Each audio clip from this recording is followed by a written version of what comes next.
Social media post बताए Khamenei साहब के, और अभी जैनी साहब ने भी बताया यूएन में भी उसने, ईरान ने हमें कभी सपोर्ट नहीं किया कश्मीर के मुद्दे पर, तो फिर हम क्यों बोलें खामनेई की हत्या पर और जो इजराइल यूएस ने अटैक किया उस पर? सुरेंद्र भाई बोलिए। मत बोलिए, कौन कह रहा है बोलने के लिए? मत बोलिए, अपनी स्थिति को और बेशर्मी से और खत्म कर लीजिए, हमारी विदेश नीति को बर्बाद कर दीजिए। भारत का स्टैंड दुनिया में कुछ है ही नहीं, ना वो इधर है बाएं है ना दाएं है। भारत का स्टैंड तो ये आ रहा है सारे की सारी दुनिया में कि जब नरेंद्र मोदी जी इजराइल गए उसके 2 दिन बाद वहां से अटैक हो गया। भारत के स्टैंड पर तो यह शर्मनाक स्थिति आ रही है आज की डेट में मानक भाई कि हमारी पूरा खुफिया तंत्र और विदेश नीति पूरी बर्बाद हो गई।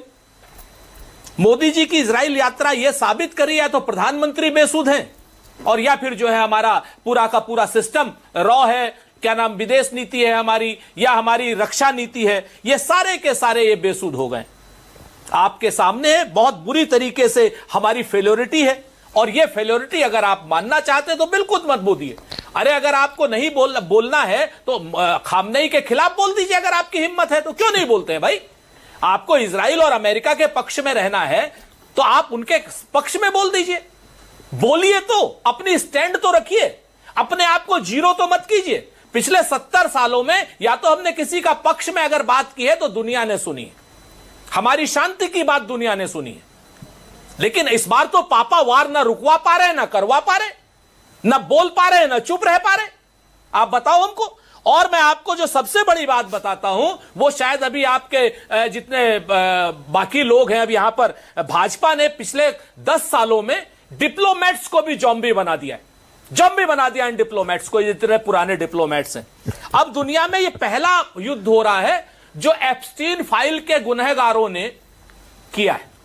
सारे के सारे एप्स्टीन फाइल के गुनहगार हैं, चाहे वो इंग्लैंड वाला हो, चाहे डोनाल्ड ट्रंप हो, चाहे नेतन्याहू हो, और चाहे इस पर जो गंभीर चुप्पी साधे हैं हमारे हरदीप पुरी जी के बॉस हों।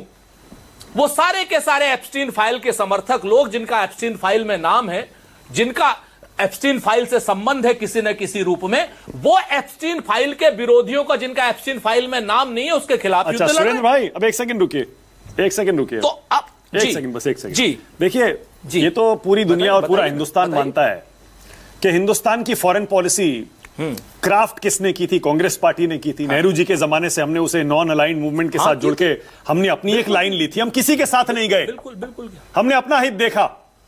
नॉन अलाइंड मूवमेंट बनाने वाली कांग्रेस पार्टी आज कह रही है कि हमको अलाइन हो जाना चाहिए। सुरेंद्र राजपूत, मैंने आज की डेट में मैं नहीं कह रहा हूं, हम तो कह रहे हैं कि हमारी नॉन अलाइंड पॉलिसीज बेस्ट थी। हाँ, फिर आज की डेट में आप जिनके साथ खड़े हैं उनके साथ दिख भी नहीं रहे, आप जीरो हो गए। नॉन अलाइंड मूवमेंट तो गांधी का सत्याग्रह था, जहां पर आपकी आवाज तीसरे देशों की आवाज, 135 देशों की आवाज, ये चाहे नाटो वाले हो चाहे वार्सा वाले हो, सुनते थे।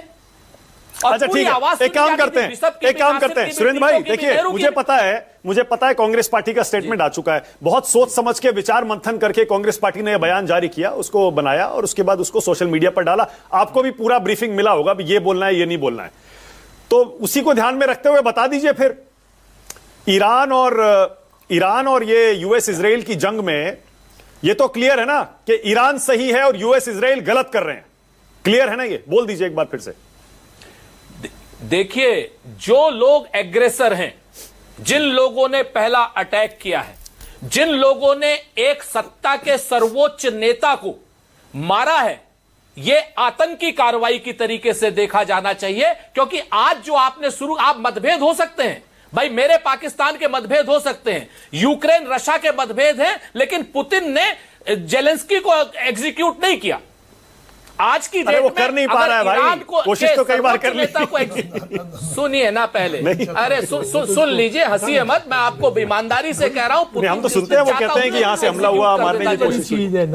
ऐसा कभी नहीं करेगा। सुन लीजिए, मैं, क्योंकि आप पुतिन का भी पक्ष देखिए, वेस्टर्न मीडिया को खाली मत देखिए थोड़ा सा। मैंने कहा ना कि आजकल ये भाजपा के राज में डिप्लोमेट्स, भाजपा के राज में अन्य लोग, नाम नहीं लूंगा, ये सब जॉम्बी हो गए। पर्सनल मत करिए। अगर आज जो है पर्सनल मत राष्ट्राध्यक्षों को इस तरीके से एग्जीक्यूट किया जाने लगा तो दुनिया में एक सवाल और उसके बाद संजू वर्मा। सुरेंद्र राजपूत बताइए, हिंदुस्तान को क्या करना चाहिए, भारत सरकार को क्या करना चाहिए, बताइए कैसा बयान देना चाहिए, बोलिए। हिंदुस्तान को अन्याय के खिलाफ डट करके खड़ा होना चाहिए। अन्याय जो लोग कर रहे हैं, जिन लोगों ने एक देश के राष्ट्राध्यक्ष को, सर्वोच्च नेता को बगैर किसी बात के एग्जीक्यूट कर दिया। आप लड़ाई लड़ते, उसके सर्वोच्च नेता को मारने की क्या आवश्यकता थी? ऐसे मारने के लिए तो कल की डेट में हमारे, आपके, चीन के, पाकिस्तान के सारे राष्ट्राध्यक्षों को कोई ना कोई निशाना, अमेरिका किसी को भी बना सकता है। Okay Sanju Verma, alright Sanju Verma. मानक भाई, क्या सुनिए एक 5 सेकंड का। जलते घर को देखने वालों, फूस का छप्पर आपका है और आपके पीछे तेज हवाएं और मुकद्दर आपका है। उसके कत्ल पे मैं भी चुप था, अब मेरा नंबर आया और मेरे कत्ल पे तुम भी चुप हो, अगला नंबर आपका है। ठीक है, कोई भी एग्जीक्यूट हो सकता है। ठीक है, ऑलराइट, ओके। सुरेंद्र राजपूत कह रहे हैं